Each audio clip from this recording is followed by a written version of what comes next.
Hi hello dears, welcome back to Vijayas online tuition. അപ്പോൾ ഇന്ന് നമ്മൾ നോക്കാൻ വേണ്ടി പോകുന്നത് ഫിസിക്സിലെ ചാപ്റ്റർ 6 ആണ്. ഏതാണ്? Electro magnetic induction in daily life എന്ന് പറഞ്ഞ ചാപ്റ്ററാണ്. അപ്പോൾ നമുക്ക് നമ്മുടെ എക്സാമിന് വേണ്ടിയിട്ടുള്ള പോർഷൻസ് ആണ് നമ്മൾ വീഡിയോയിൽ ഡിസ്കസ് ചെയ്യുന്നത്. സോ ഫസ്റ്റ് നമുക്ക് AC ആൻഡ് DC ഉപയോഗിച്ച് വർക്ക് ചെയ്യുന്ന ഡിവൈസസ് ആണ് നമ്മൾ ഫസ്റ്റ് ഡിസ്കസ് ചെയ്യുന്നത്. എന്താണ് DC എന്ന് പറഞ്ഞു കഴിഞ്ഞാൽ നമുക്കറിയാം, ബാറ്ററി ഉള്ള ഏതൊരു ഉപകരണം ആയിക്കോട്ടെ അത് DC ആയിരിക്കും, ബാക്കിയെല്ലാം AC ആയിരിക്കും. ഓക്കെ, അപ്പോൾ AC-യിൽ എന്തൊക്കെ പറയാം എക്സാമ്പിൾ ആയിട്ട്, അല്ലെങ്കിൽ വർക്കിംഗ് ഡിവൈസസ് ഏതൊക്കെയാണ്? റെഫ്രിജറേറ്റർ പറയാം, വാഷിംഗ് മെഷീൻ, ഇലക്ട്രിക് ഫാൻ എല്ലാം തന്നെ ഇതിൽ പറയാം. ഇനി DC ആണെങ്കിലോ മൊബൈൽ, റേഡിയോ, കാൽക്കുലേറ്റർ, ഇതൊക്കെ എന്താണ്? ബാറ്ററി ഉപയോഗിച്ചുകൊണ്ട് വർക്ക് ചെയ്യുന്ന സാധനങ്ങളാണ്. ഇനി എന്താണ് ജനറേറ്റർ? ജനറേറ്റർ എന്ന് പറഞ്ഞു കഴിഞ്ഞാൽ ദേ പ്രൊഡ്യൂസ് ഇലക്ട്രിസിറ്റി. ഇലക്ട്രിസിറ്റി ഉണ്ടാക്കുന്നതിനാണ് ജനറേറ്റർ എന്ന് പറയാ. അപ്പൊ ഈ ഒരു ജനറേറ്റർ വർക്ക് ചെയ്യുന്നത് ആ ഒരു ആർമേച്ചർ അല്ലെ, ആ സംഭവം കറങ്ങിക്കൊണ്ടാണല്ലേ വർക്ക് ചെയ്യുന്നത്. അപ്പൊ നമ്മൾ എന്താ പറയാ? Mechanical to electrical energy. Mechanical to electrical എനർജിയാണ് ഇവിടെ കൺവേർഷൻ വരുന്നത്. ഇനി അതിന്റെ വർക്കിംഗ് പ്രിൻസിപ്പിൾ ഏതാണ്? ഇലക്ട്രോ മാഗ്നറ്റിക് ഇൻഡക്ഷൻ ആണ്. അപ്പോൾ ഇലക്ട്രോ മാഗ്നറ്റിക് ഇൻഡക്ഷന്റെ ഡെഫിനേഷൻ എന്ത് ചെയ്യുക? പഠിച്ചു വെക്കുക.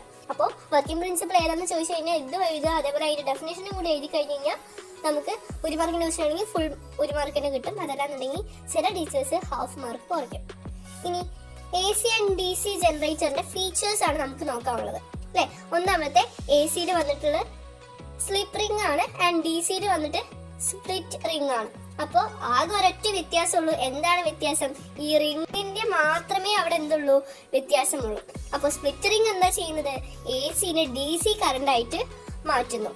ഇനി ഗ്രാഫ്, കുറച്ച് ഗ്രാഫുകൾ നമുക്ക് പരിചയപ്പെടാം. ചോദിക്കാൻ തന്നെ ചാൻസ് ഉണ്ട്, വളരെയധികം ഇമ്പോർട്ടന്റ് ആണ്, പഠിച്ചു വെക്കുക.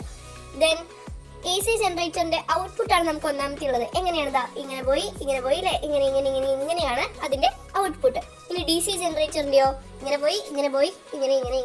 ഒന്നില്ലെങ്കിൽ നമുക്ക് ഇത് ഐഡന്റിഫൈ ചെയ്യാൻ വരും, അല്ലെങ്കിൽ വരയ്ക്കാൻ വരും. അപ്പൊ അങ്ങനെ പോയും വരും. ഇനി അടുത്ത ബാറ്ററി ഔട്ട്പുട്ട് എങ്ങനെയാണ്? നോർമൽ 2 വരകൾ.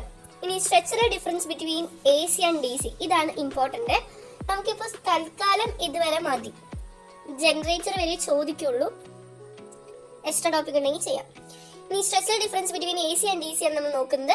ഒന്നാമത്തെ എന്താണ്? ഫീൽഡ് മാഗ്നറ്റിക് സെയിം അല്ലെ. രണ്ടിലും എന്തുണ്ട്? ഫീൽഡ് മാഗ്നറ്റ് ഉണ്ട്. രണ്ടിലും ആർമേച്ചർ ഉണ്ട്. AC-യിൽ സ്ലിപ്പ് റിംഗ് ആണെങ്കിൽ DC-യിൽ സ്പ്ലിറ്റ് റിംഗ് ആണ് ഉള്ളത്. ഇനി നമുക്ക് എന്ത് ചെയ്യാം? ഐഡന്റിഫൈ ചെയ്യാനോ അല്ലെങ്കിൽ ഡയഗ്രാം വരയ്ക്കാനോ നമ്മളോട് ചോദിക്കാം ജനറേറ്ററിന്റെ കേട്ടോ. അപ്പോൾ പാർട്സ് ഓഫ് ജനറേറ്റർ എന്തൊക്കെയാണ്? Slip or slit ring, graphite brush ഉണ്ട്, ഫീൽഡ് മാഗ്നറ്റ് ഉണ്ട്, അതേപോലെ ആർമേച്ചർ ഉണ്ട്. ഓക്കെ അല്ലേ? അപ്പൊ ഏതെങ്കിലും ടോപ്പിക്ക് വേറെ വേണമെന്നുണ്ടെങ്കിൽ പറഞ്ഞാൽ മതി കേട്ടോ. അപ്പൊ ഇത്രേ ഉള്ളൂ. Okay dears, thank U.